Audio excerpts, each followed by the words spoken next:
नीतीश कुमार की राह पर ओम प्रकाश राजभर चल रहे हैं। एक बार फिर से वो पलटी मार सकते हैं, समाजवादी पार्टी के साथ जा सकते हैं, क्योंकि सीटों की बात देखा जाए तो ओम प्रकाश राजभर अच्छा खासा प्रभाव उत्तर प्रदेश की राजनीति पर डालते हैं। तभी समाजवादी पार्टी के साथ मिलकर कम से कम वो 4 से 6 सीटों को निकाल पाए थे। ओम प्रकाश राजभर बीजेपी के साथ आए तो एक लोकसभा सीट भी नहीं जीत पाए, जो कि एक मिली थी। यानी कि समाजवादी पार्टी के साथ जाना ओम प्रकाश राजभर के लिए फायदे। ओम प्रकाश राजभर से पहले अनुप्रिया पटेल हैं, अनुप्रिया पटेल से पहले संजय निषाद हैं, जयंत चौधरी हैं। ये जो सहयोगी दल हैं भारतीय जनता पार्टी।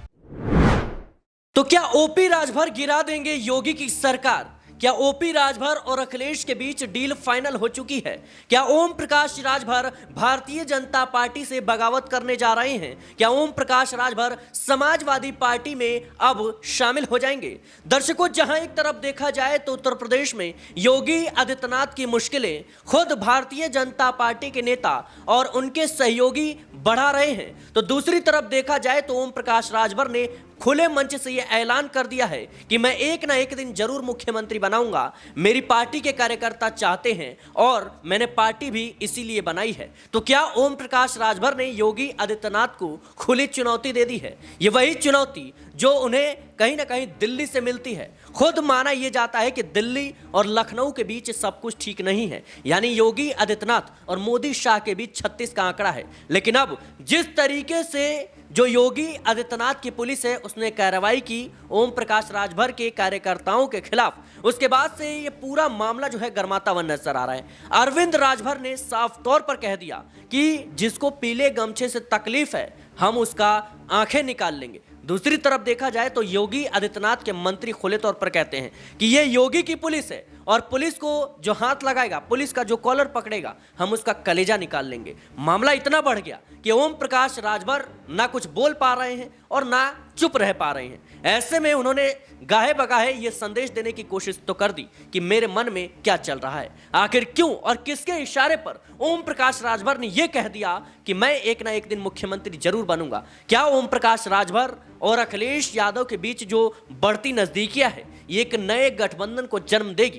क्या ओम प्रकाश राजभर समाजवादी पार्टी से हाथ मिलाने जा रहे हैं? क्या उत्तर प्रदेश में बड़ा खेल होने जा रहा है? मेरे साथ इस मुद्दे पर विस्तार से चर्चा करने के लिए नाज़मीन मौजूद है। नाज़मीन, जिस तरीके से देखा जाए तो ओम प्रकाश राजभर और योगी आदित्यनाथ के बीच 36 का आंकड़ा देखा जा रहा है, शीत युद्ध देखने को मिल रहा है। क्या लगता है आपको पश्चिमी उत्तर प्रदेश में ओपी राजभर अब भारतीय जनता पार्टी को बड़ा झटका देने जा रहे हैं? देखिए, 2022 का जिक्र करना चाहूंगी मैं यहाँ पर, जब समाजवादी पार्टी के साथ ओम प्रकाश राजभर का गठबंधन था। इस गठबंधन में समाजवादी पार्टी ने 20 से अधिक या 20 के करीब ओम प्रकाश राजभर को सीटें दी थी, सुभाषपा को सीटें दी थी और अच्छा खासा यहाँ पर समाजवादी पार्टी का दबदबा था। और कुल मिलाकर ओम प्रकाश राजभर की पार्टी ने 4 से 6 सीटों पर जीत दर्ज की थी विधानसभा में।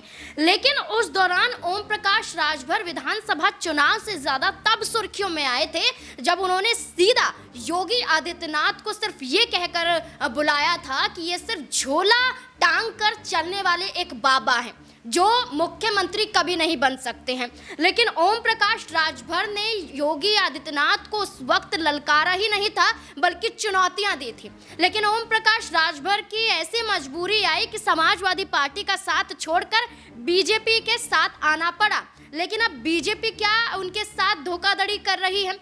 उपचुनाव में देखा जाए तो ओम प्रकाश राजभर की पार्टी पर कोई विचार नहीं किया जाता। दिल्ली विधानसभा चुनाव में मांग के साथ भी सीटें नहीं दी जाती हैं, जम्मू कश्मीर में सीटें नहीं दी जाती हैं और बिहार में अब दावा कर रहे हैं ओम प्रकाश राजभर कि उनकी पार्टी भी मजबूत है और पिछड़े वर्गों को आगे बढ़ाने के लिए उनकी पार्टी काम करती है। इसलिए बिहार में भारतीय जनता पार्टी को सीटें देनी पड़ेंगी या अपने दम पर हम चुनाव ज़रूर लड़ेंगे। साथ ही साथ वो ये कहते हैं कि हम एक ना एक दिन सरकार ज़रूर बनाएंगे और उसके कुछ दिनों बाद फिर ऐलान करते हैं कि हम मुख्यमंत्री जरूर बनेंगे और उत्तर प्रदेश में हमारी भी सरकार होगी। तो रह कर ओम प्रकाश राजभर का बयान देना, भारतीय जनता पार्टी का उन्हें सम्मान ना देना, देखिए जिद के बदौलत तो ओम प्रकाश राजभर ने कैबिनेट में मंत्री पद हासिल किया है और यही कैबिनेट में मंत्री पद अब ओम प्रकाश राजभर से छिन भी सकता है, क्योंकि ये जो बागी तेवर हैं ओम प्रकाश राजभर के, ये बयान है, ये रुख दिखा रहा है कि 2027 के विधानसभा चुनाव से पहले नीतीश कुमार की राह पर ओम प्रकाश राजभर चल रहे हैं। एक बार फिर से वो पलटी मार सकते हैं, समाजवादी पार्टी के साथ जा सकते हैं, क्योंकि सीटों की बात करें तो लोकसभा चुनाव में बीजेपी ने 1 सीट दी और वो 1 सीट घोषी भी वो नहीं जीत पाते हैं। उस दौरान ये भी कहते हैं कि चुनाव हमारी पार्टी लड़ रही है, कोई भारतीय जनता पार्टी का ही हम यहाँ पर बखान नहीं करते रहेंगे या प्रचार नहीं करते रहेंगे, एजेंट नहीं है, यानी कि उनकी पार्टी चुनाव लड़ रही है तो उन्हें जिताने का काम जनता को करना चाहिए। लेकिन अरविंद राजभर की बात करें, घोषित से चुनाव नहीं जीत पाते हैं, बयान पीले गमछे को लेकर आते हैं, योगी के मंत्री हड़का देते हैं। तो ये साफ तौर पर है कि क्या भारतीय जनता पार्टी में दलितों का, पिछड़े वर्गों का सम्मान नहीं होता? लेकिन नाजमिन मेरा सवाल ये रहेगा कि जिस तरीके से ओम प्रकाश राजभर, चाहे वो जम्मू कश्मीर हो, हरियाणा हो और तमाम राज्यों, चाहे वो महाराष्ट्र हो, बिहार हो, जहां पर भी चुनाव हुए हैं विधानसभा के, उन तमाम राज्यों में सीटों की मांग कर रहे थे, लेकिन भारतीय जनता पार्टी ने उन्हें तवज्जो नहीं दी। दिल्ली में नीतीश कुमार की जेडीयू को 1 सीट दे दिया, चिराग पासवान को 1 सीट दे दिया, लेकिन ओम प्रकाश राजभर कहते रह गए, मांगते रह गए, लेकिन उनको तवज्जो नहीं मिली, जिसके बाद से लगातार ओम प्रकाश राजभर बयानबाजी करते हुए नजर आए, नाराजगी देखने को मिली। यहां तक नाराजगी बढ़ गई कि उन्होंने कह दिया कि 2026 का यूपी पंचायत चुनाव सुभाषपा अपने दम पर अकेले लड़ेगी। क्या लगता है आपको कि कहीं ना कहीं उन्होंने संकेत दे दिया है कि अब सुभाषपा जो है अलग रुख अपना सकती है? देखिए, ओम प्रकाश राजभर से पहले अनुप्रिया पटेल हैं, अनुप्रिया पटेल से पहले संजय निषाद हैं, जयंत चौधरी हैं।